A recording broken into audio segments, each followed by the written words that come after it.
Sejam bem-vindos para mais uma aula de História, que bom estar recebendo vocês por aqui. E hoje nós vamos praticamente dar uma finalizada aí nessa matéria que a gente está estudando sobre o ciclo do ouro. Nós estamos estudando sobre a questão da sociedade mineradora, sobre essa questão da fundação realmente do estado de Minas Gerais, onde tudo começou, a questão da corrida do ouro. E hoje nós vamos falar de dois episódios e de duas coisas muito importantes que aconteceu na época do ciclo do ouro, que uma delas é a Guerra dos Emboabas, que faz parte aqui do nosso ciclo familiar, aqui próximo da nossa cidade de Barroso, e vamos falar sobre a questão do Barroco Mineiro, que significa muito mesmo para a nossa cultura aqui de Minas Gerais, para a questão do turismo, melhor ainda porque a gente tem recebido várias pessoas, até que essa época até que não está tanto não, mas várias pessoas do Brasil e do mundo afora que vêm até o nosso estado de Minas Gerais conhecer essa arte que começou na época do ciclo do ouro, que está em vigor até os dias de hoje. Mas para a gente começar a nossa explicação, eu quero começar então falando sobre a Guerra dos Emboabas, que eu citei na nossa última aula, que a gente ia começar a falar sobre a Guerra dos Emboabas. O que seria então a Guerra dos Emboabas? A Guerra dos Emboabas foi uma guerra entre os paulistas e os mineiros, que aconteceu aqui próximo, aqui na nossa região, para vocês terem uma noção. Aconteceu no ano de 1707 até 1709. Emboabas era a forma que eles se vestiam, no caso aí, né, a forma que eles usavam uma bota, que eu já vou explicar para vocês, olha lá. O senhor de engenho usava então essas botas, e em Tupi, essa ave aí era considerada como perna emplumada. Os paulistas, no caso, descobridores, né, os descobridores aqui do nosso território de Minas Gerais, contra os mineiros, que teve então essa guerra então chamada Guerra dos Emboabas. Os Emboabas então era uma forma que eles apelidaram todo senhor de engenho aqui no estado de Minas Gerais, né, e do Brasil afora, porque eles usavam uma bota até aqui no joelho e era parecido com essa ave então que chamava então Emboabas. Então apelidaram então de Emboabas. E por que chamava Guerra dos Emboabas? Aconteceu um episódio que os mineiros estavam vendo uma grande exploração por parte desses paulistas, que eram considerados então aí, né, os descobridores aqui do nosso estado de Minas Gerais, por causa dos bandeirantes, né, enfim. Eles então estavam tendo aí uma ligeira impressão que eles estavam explorando, levando o nosso todo ouro embora e nada estava ficando por aqui. O que aconteceu? Ocorreu um episódio chamado Capão da Traição, que foi então aí a expulsão dos paulistas aqui do nosso território. Esse Capão da Traição, como o próprio nome disse, eles traíram os paulistas, no caso os mineiros. Por quê? Eles convidaram os paulistas para uma conversa. E nessa conversa, olha só o que rolou. Rolou então que fez com que nessa conversa gerasse então um atrito e uma briga entre os paulistas e os emboabas. Esse então, nessa conversa marcado às margens do rio, o que aconteceu? Essa conversa não foi muito amigável. Começou a ter briga, discussão. E o que veio acontecer? Os mineiros acabou matando boa parte desses paulistas e jogaram os corpos desses paulistas dentro do rio, que essa conversa foi à margem do rio. Por isso que chama Capão da Traição, porque eles foram traídos, na verdade, os paulistas.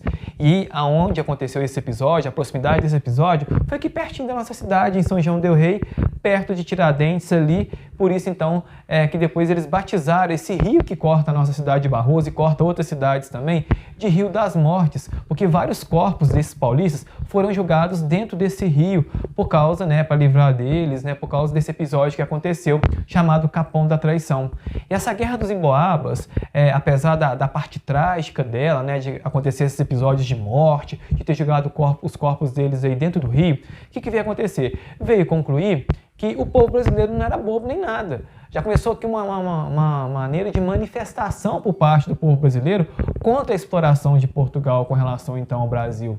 E começou então a partir dali demonstrar muita força então do povo brasileiro com relação a essa exploração, que logo depois vieram os impostos em cima do ouro, que foi o quinto, que foi no caso aí, né, vários impostos que criaram em cima do ouro para estar levando para Portugal. A derrama mais tarde, e esses episódios então aí, né, chamado então Capão da Traição, junto com a Guerra dos Emboabas, que é próximo aqui da nossa cidade, marcou então essa questão do ciclo do ouro, e era isso que eu queria comentar com vocês no nosso início da nossa aula. Um outro episódio, como eu disse para vocês, que também marcou o ciclo do ouro, foi a época do Barroco Mineiro.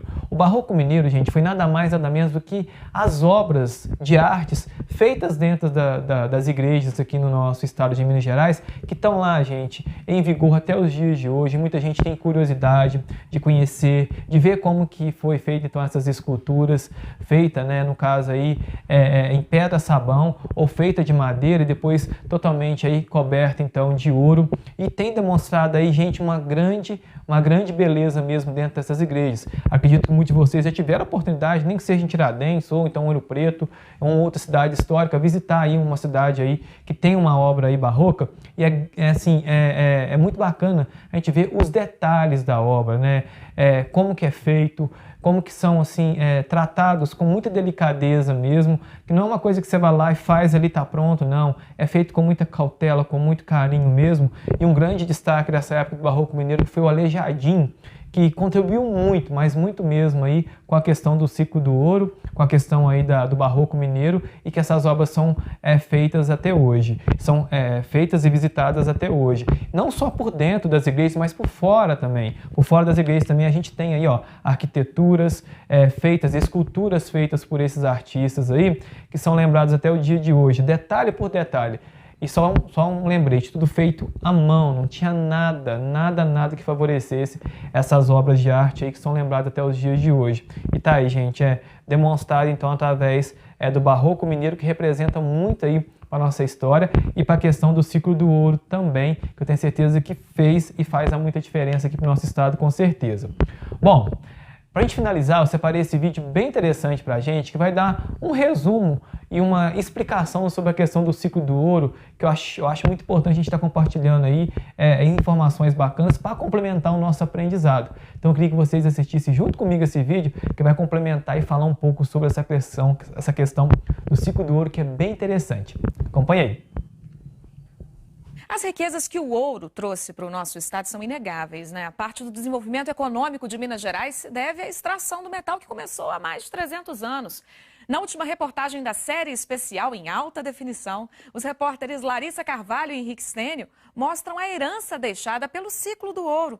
E olha, ela se revela no patrimônio de nossas cidades históricas, na cultura, na culinária, até na personalidade do nosso povo.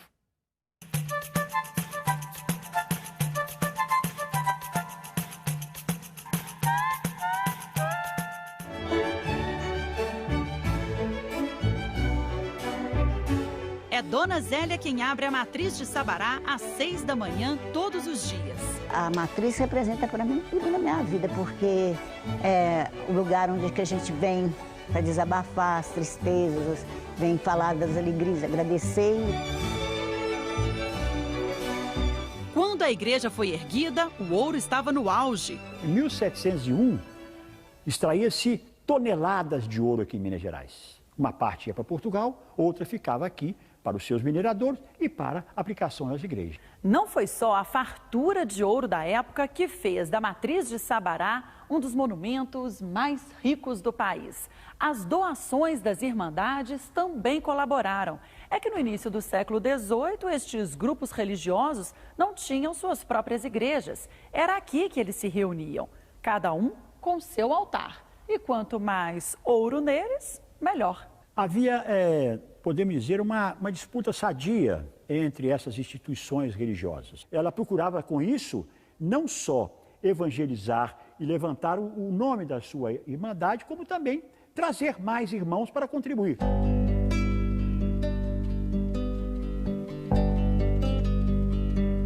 A igrejinha do Ó, tão singela, por dentro é de uma riqueza enorme. Depois de praticamente 300 anos, o ouro ainda brilha, uma joia do ciclo do ouro. A principal imagem da capelinha também tem detalhes em ouro e é bem curiosa. Tão conhecida por todos como Nossa Senhora do Ó, na verdade tem um nome muito mais complicado do que isso. Você já ouviu falar de Nossa Senhora da Expectação do Parto? Pois é, os fiéis que vêm até aqui acreditam que ela protege as grávidas. Dona Celina está sempre agradecendo. A sobrinha dela perdeu mais de um bebê, até pedir a intercessão da santa. Nós viemos aqui, rezamos, dá uns tempos quando engravidou, o neném ficou. Ela deve estar assim, a menina. Em Ouro Preto, a igreja de São Francisco extrapola a fé, a devoção. É monumental, arte tão primorosa que quase fez o poeta Drummond, ateu, se render à existência de Deus. Senhor, não mereço isto. Não creio em vós para vos amar. Trouxestes-me a São Francisco e me fazeis vosso escravo.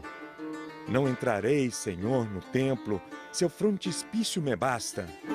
Mas entro e, Senhor, me perco na rósea nave triunfal. Por que tanto baixar o céu? Por que esta nova cilada? A cilada, como diz Drummond, foi pintada por mestre Ataíde, esculpida por Aleijadinho. Impressionante, não sei se tem uma outra palavra para dizer, mas ela é... A cada vez que a gente vem para cá, a gente vem muito para cá, a gente consegue ver uma coisa diferente, ver algo a mais e sempre nos impressionando. Aleijadinho e Ataíde, gênios patrocinados pelo ouro, colocaram a arte do Brasil no circuito mundial. Em termos de patrimônio mundial da Unesco, Ouro Preto é equivalente a Roma, a Pompeia, né, as acrópolis gregas. Fantástico, uma maravilha. A Igreja do Carmo, em Sabará, também revela a genialidade de Aleijadinho. A fachada da igreja, o coro com suas colunas e os dois atlantes, os dois púlpitos, onde o padre faz o sermão, as duas imagens de São João da Cruz e São Simão Stock. Poucas imagens foram feitas por Aleijadinho em madeira desse tamanho.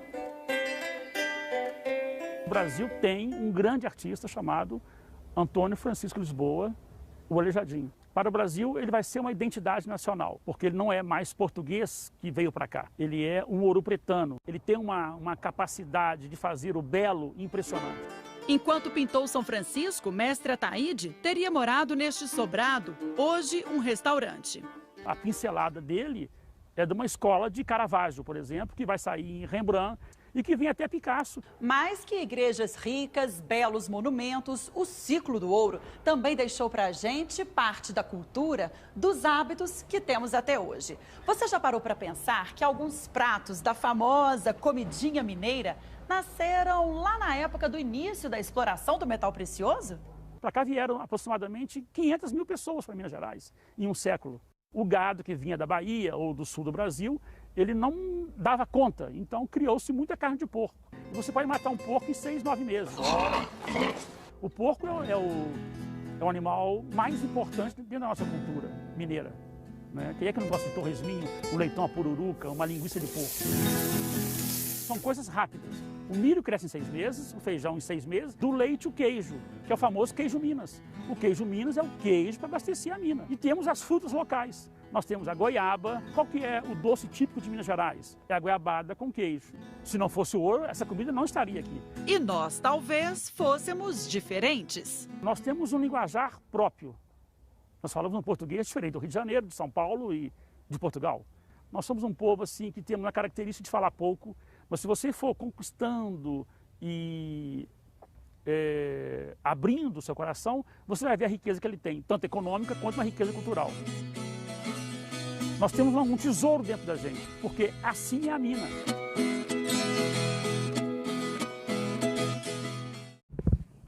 Tá, meninos, esse vídeo ajudou a gente a complementar aí um pouco sobre essa questão do ciclo do ouro, que a gente está encerrando aí praticamente a nossa aula de hoje. E eu gostaria, para a gente encerrar, né, esse complemento aí dessa questão do barroco, da Guerra dos Emboabas, enfim, que a gente falou na nossa aula de hoje, eu gostaria que vocês fizessem para mim, são 3 atividades da apostila de vocês, na página 59 e na página 60, exercício de aprendizagem número 19, número 20 e número 21. Então façam para mim aí, por favor, aí, com bastante cautela, com bastante clareza, esses exercícios de aprendizagem aí, ó, 19, 20 e 21, da página 59 e da página 60, ok? Capriche nas atividades, não esqueça de mandar uma foto para mim comprovar que vocês fizeram a atividade. Vou ficando por aqui e aguardo vocês no nosso próximo encontro, nossa próxima aula de História. Até lá!